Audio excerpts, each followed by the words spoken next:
The live TV, सच सबसे आगे।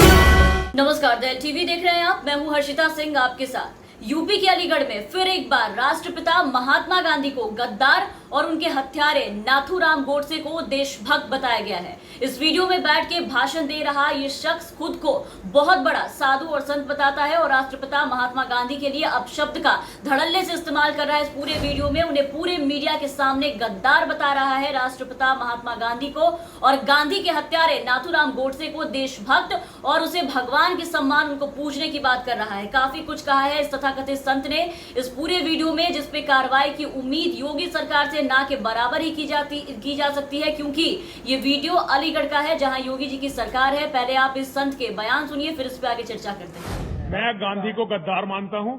राष्ट्रपिता है नहीं वो, 1 करोड़ हिंदुओं का कातिल, जिसके कारण 1 करोड़ हिंदू मारे गए।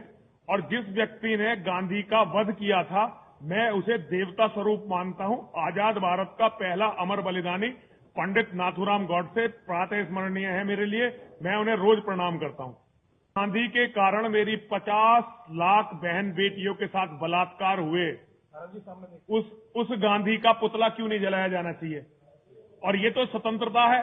भारत की किसी भी अभी तक संवैधानिक इकाई ने गांधी को भारत का राष्ट्रपिता घोषित नहीं किया है।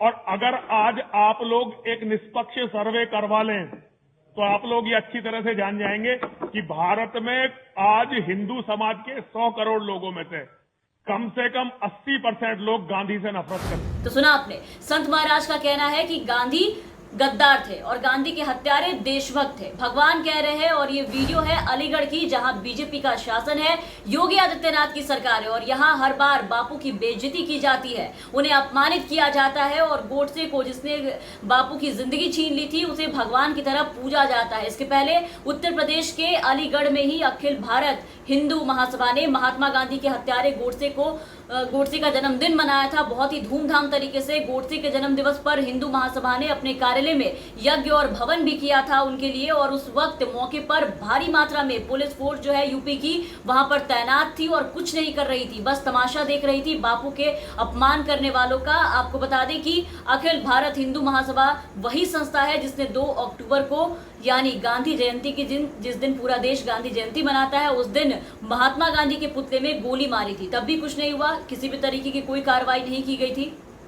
इसके अलावा मध्य प्रदेश के ग्वालियर में अभी बीते महीने ही हिंदू महासभा ने गोडसे ज्ञानशाला खोली, गोडसे यात्रा निकाली, अलग अलग तरह से अपमान किया गया बापू को, लेकिन कार्रवाई के नाम पे कुछ भी नहीं किया शिवराज सिंह चौहान ने। वहां पर अखिल भारत हिंदू महासभा के जो कार्यकर्ता है, उन्होंने मध्य प्रदेश के ग्वालियर में, उत्तर प्रदेश के मेरठ में और अलीगढ़ में नाथूराम गोडसे का जन्मदिन मनाया था। और हर बार ये लोग मनाते हैं बड़े ही शानो शौकत के साथ। इनका कहना था कि गोडसे ने गांधी की हत्या धर्म की रक्षा के लिए की थी। इसके अलावा सूरत के एक इलाके में, जहां पर बीजेपी की सरकार है, वहां भी महात्मा गांधी के हत्यारे नाथूराम गोडसे का जन्मदिन मनाया गया। और चौंकाने वाली बात तो ये थी कि वही गांधी का गुजरात है जहां गांधी का जन्म हुआ था और जहां से सत्याग्रह के जरिए गांधी जी ने देश को आजादी दिलाई थी। आप सोचिए कि उसी गांधी के गुजरात में इस तरह गांधी के हत्यारे का जन्मदिन मनाया गया, लेकिन कोई एक्शन नहीं लिया गया इस पे। तो एक तरफ प्रधानमंत्री नरेंद्र मोदी और बीजेपी बापू को सम्मान देने की बात करती है, कार्यक्रम करने की बात करती है उनके नाम पर, उन्हें अपमान करने वालों को माफ नहीं करने की बात करती है, उन पे कार्रवाई करने की बात करती है और कहती है कि ये बर्दाश्त नहीं करेंगे।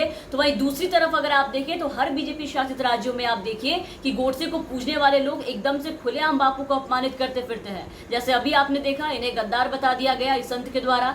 कोई डर कोई शर्म नहीं। और वो भी कैसे, जब बीजेपी के खुद के कदावर नेता गोडसे को देशभक्त और बापू को इस तरीके से गालियां देते हैं, तब बीजेपी से आप ऐसे साधु संतों और इनके बयानों पर कार्रवाई की क्या ही उम्मीद रख सकते हैं। साध्वी प्रज्ञा का बयान तो आपने सुना ही होगा, आपको याद होगा अच्छे से। गोडसे को देशभक्त बताया था, वो भी लोकसभा सत्र में कह दिया था कि गोडसे देशभक्त है, जिसके बाद काफी थूथू हुई थी, काफी भद पिटी थी इनकी। प्रज्ञा ठाकुर को पार्टी के भीतर भी कई लोगों के समर्थन मिले थे। पूर्व केंद्रीय मंत्री अनंत हेगड़े ने उनकी तारीफ की थी इस बात को लेकर के। उन्होंने प्रज्ञा के बयान को काफी सराहा था और सही ठहराते हुए कहा था कि मैं खुश हूं कि करीब 7 दशक बाद भी आज की जो नई पीढ़ी है वो इस मुद्दे पर चर्चा कर रही है और साध्वी प्रज्ञा को इस पर माफी मांगने की कोई भी जरूरत नहीं है। जबकि पीएम कुछ और ही कह रहे थे, फिर भी ये साध्वी प्रज्ञा का समर्थन कह रहे थे।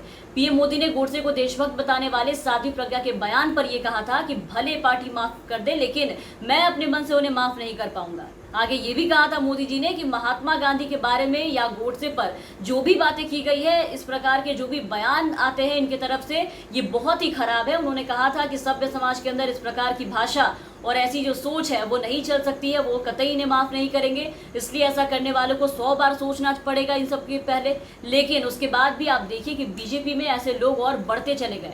हालात आप देख रहे हैं कि आज ये हो गए हैं कि देखिए कि अब बीजेपी शासित राज्यों में पूरे शानो शौकत के साथ गोडसे की पूजा की जाती है, उन्हें देशभक्त बताया जाता है और बापू को गालियां दी जाती है। और ये खास करके बीजेपी शासित राज्यों में ही देखने को मिलता है, क्योंकि यहाँ इन पे कार्रवाई नहीं की जाती है। यहाँ खुद बीजेपी के लोग इन्हें समर्थन देते हैं। बीजेपी ने कहा था कि वो ऐसे नेताओं के खिलाफ कार्रवाई करेगी और खुद अमित शाह ने ये बात कही थी कि जो भी इस तरीके के काम करेंगे उन पे कार्रवाई की जाएगी। लेकिन बजाय कार्रवाई के ऐसे नेताओं को और तरक्की दे दी गई पार्टी में। समझ नहीं आता, कार्रवाई के ऐसे नेताओं को काफी तरक्की दे दी गई पार्टी में। उसके बाद भी बीजेपी बापू के सम्मान की बात करती है। खैर अब देखना है इस बयान पे कि योगी आदित्यनाथ और यूपी पुलिस, केंद्र की मोदी सरकार इस पे क्या कार्रवाई करती है। कार्रवाई करेगी भी या सीधा हर बार की तरह इन्हें छोड़ दिया जाएगा। बहरहाल अब बने रहे दिल टीवी के साथ। अगर आप हमारे ये वीडियो हमारे यूट्यूब चैनल पर देख रहे हैं तो हमारे चैनल को सब्सक्राइब करें, साथ ही बेल आइकन दबाएं।